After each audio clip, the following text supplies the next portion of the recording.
नमस्कार दोस्तों, मैं हूं दिनेश केवरा। स्वागत है न्यूज़ टाइम और एसजीएस न्यूज़ के इस कार्यक्रम के अंदर। दोस्तों, इतिहास तो सबका लिखा जाता है। ऐसा कोई रिजीम, कोई रूल, कोई शासन, कोई बादशाहत नहीं हुई है जिसका इतिहास नहीं लिखा गया है। कम से कम पिछले 2 ढाई हज़ार सालों में तो दुनिया का इतिहास काफ़ी हद तक लिखा भी गया, पढ़ा भी गया और आगे भी इतिहास लिखा जाएगा। सबसे खूबसूरत चीज़ ये है कि जब किसी व्यक्ति का इतिहास लिखा जाता है, तो उसे वो व्यक्ति नहीं लिखता है, उसे कोई और ही लिखता है। भारत में भी 1947 के बाद का जो इतिहास है और कभी-कभी इतिहास को बदलने की चेष्टाएँ भी होती हैं, दोबारा लिखने की कोशिश होती हैं और उसमें 1947 से पहले के जो इतिहास का ये पन्ने हैं, उन्हें भी बदलने का प्रयास किया जा रहा है।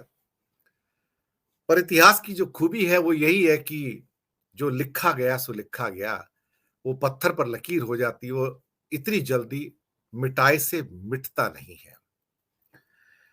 और जो अब के आज के जो कर्णधार हैं, इनका इतिहास भी लिखा जाएगा और इतिहास मोदी जी का भी लिखा जाएगा। एक बार मनमोहन सिंह ने कहा था, उनके शब्द मुझे याद हैं और उन्होंने कहा था कि I hope the history will be kind to me, कि इतिहास मेरे प्रति थोड़ा दयावान रहेगा, ये मनमोहन सिंह जी ने कहा था। वास्तव में ही अब कुछ वर्षों के बाद लगता है कि इतिहास लिखा तो नहीं गया, लेकिन उनके प्रति जो दया भाव अब है, वो शायद उनके रिजीम में नहीं था, क्योंकि तब पता नहीं था कि आने वाला रिजीम कौन-सा होगा। मोदी जी का भी इतिहास ज़रूर लिखा जाएगा, 2002 का इतिहास भी लिखा जाएगा, गुजरात में जो हुआ वो इतिहास भी लिखा जाएगा। नोटबंदी हो या जीएसटी हो या लॉकडाउन हो, वो भी इतिहास के पन्ने हैं, वो भी लिखे जाएँगे।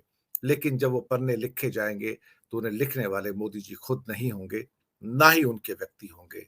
वो कुछ वर्षों के बाद ही लिखा जाएगा, जब उसका लेखा-जोखा देखा जाएगा। इसी विषय पर बात करने के लिए आज हमारे साथ एक विद्वान पैनल मौजूद है, सभी वरिष्ठ पत्रकार हैं। मैं उन सबका स्वागत करूँगा। अनिल सिन्हा जी, वीरेंद्र सेंगर जी और सुनील शुक्ला जी, आप सबका हार्दिक स्वागत है इस चर्चा में। सबसे पहले मैं अनिल सिन्हा जी आपको आमंत्रित करना चाहूँगा। इतिहास के पन्ने बड़े रोचक होते हैं। हम भी अपने स्टूडेंट की एज में इतिहास पढ़ा करते थे। प्राचीन काल से लेके मध्यकाल तक, मध्यकाल से लेके फिर जो मुगल काल आता है वहां तक, फिर ब्रिटिश काल भी हमने पढ़ा है। उन रोचक पन्नों को जिया भी है हमने, ऐसी बात नहीं है, और वहां से सीखा भी है। लेकिन अब जो इतिहास बन रहा है वो भी विशिष्ट है और वो भी अलग है। उसके पन्ने भी लिखे जाएंगे और मोदी जी का इतिहास भी लिखा जाएगा। आप इतिहास को किस नजर से देखते हैं और जो इतिहास का निर्माण कर रहे हैं उन्हें भी किस नजर से देखते हैं?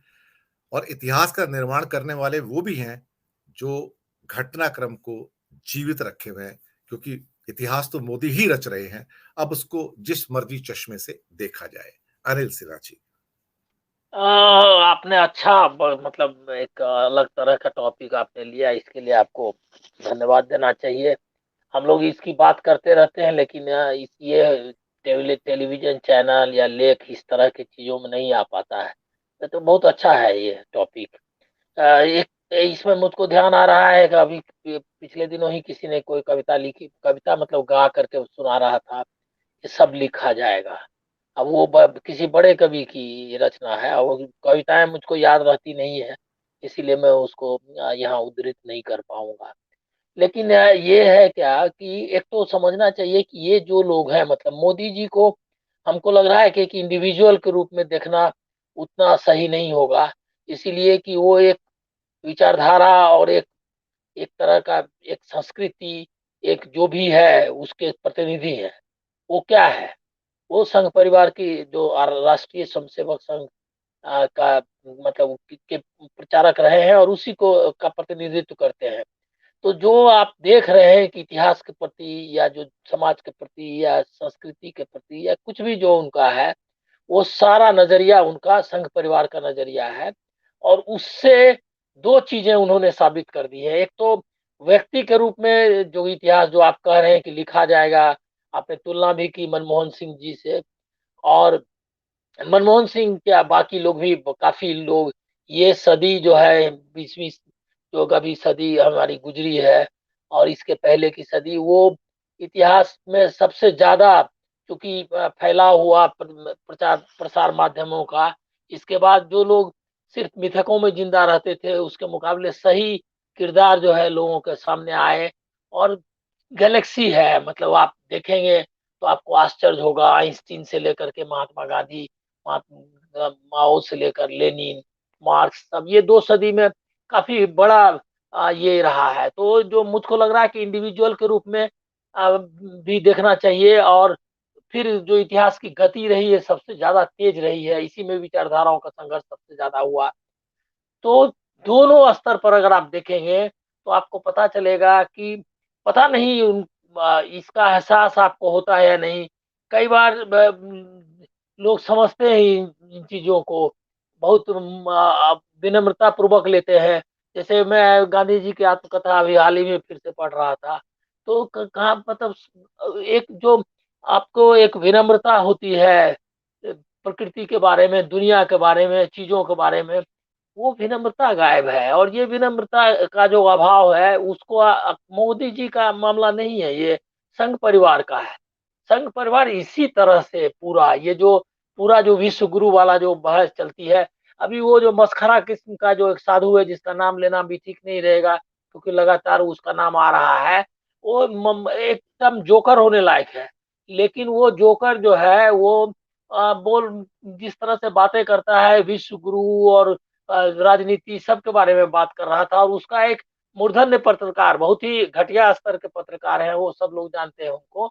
लेकिन एक बड़े चैनल जो जिसने अब ये कहना छोड़ दिया है कि ये नंबर 1 है, अब वो कहता है कि सर्वश्रेष्ठ चैनल लिखता है। तो ये जो है ये इसका हमको लग रहा है क्या कि 2 चीज़ों के लिए याद किया जाएगा मोदी जी को। आपने ये जो उनके कार्यक्रम बताए वो तो है ही, लोकतंत्र को नष्ट करने के अलावा एक जो भोंडी संस्कृति है, सांस्कृतिक पतन का जो है, उसका ध्वज लहराने वाले के रूप में एक नाम लिया जाएगा। जैसे मुगल काल के जो अंतिम बादशाहों के बारे में जिस तरह का मतलब आप सुनते हैं क्या, मतलब आप जो जानते हैं जो है मौजूद, उस तरह का ये होगा।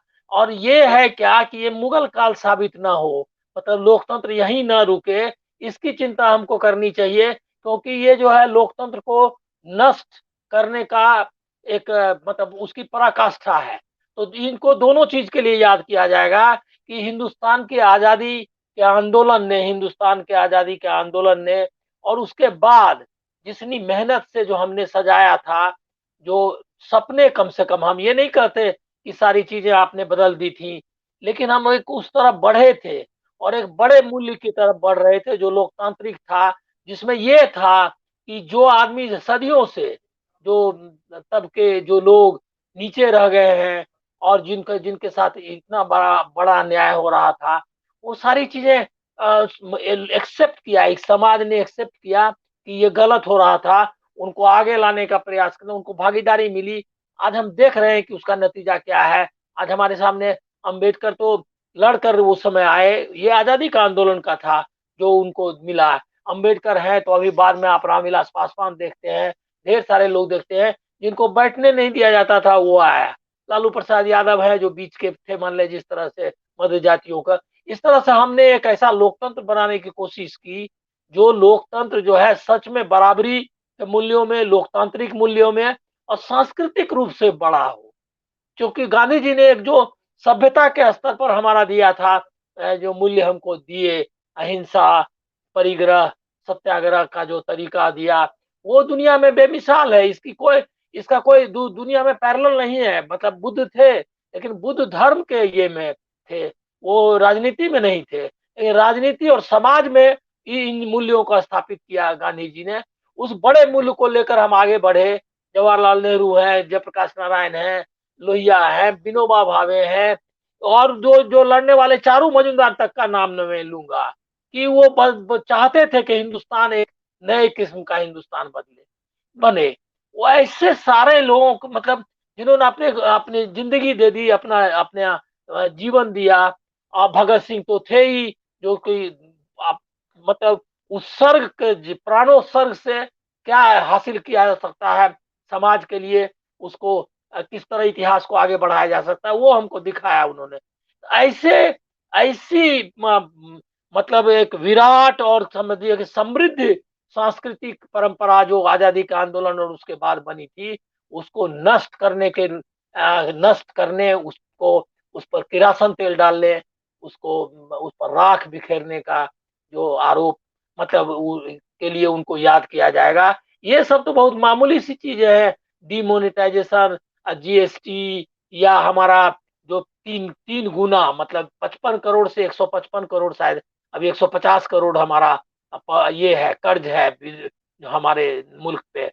ये सब चीजें तो लोग गिनती में करेंगे, लेकिन जो सबसे बड़ा नुकसान किया है उन्होंने, कि भारतीय मानस को जहर से भर दिया है, भरने की कोशिश की है। एक बड़ा तबका ऐसा हो गया है जो किसी की सुन नहीं सकता है, किसी को बर्दाश्त नहीं कर सकता है, और बहुत ही पतनशील और ये किस्म का है जिसके बड़े सपने नहीं है, तो बहुत क्षुद्र, तुच्छ, और ये करना चाहता है। उसके बाद देखिए कि मतलब आप इसको क्या कहेंगे, मतलब धृष्टता जिसको कहते हैं हिंदी में, तो कठिन शब्द है, तो ढिठाई, ये वो वर्ड इसके लिए शब्द का इस्तेमाल करना चाहिए। उसके बाद भी आप कहते हैं कि आप विश्व गुरु, मतलब आप सोचिए, एक मस्खरा, कल वो इंटरव्यू में वो मस्खरा जो है, वो भगवान और इसके बारे में जो बातें कर रहा है, चमत्कार और ये सेवा वो कर रहा था। तो ये जो सांस्कृतिक पतन है और इतिहास को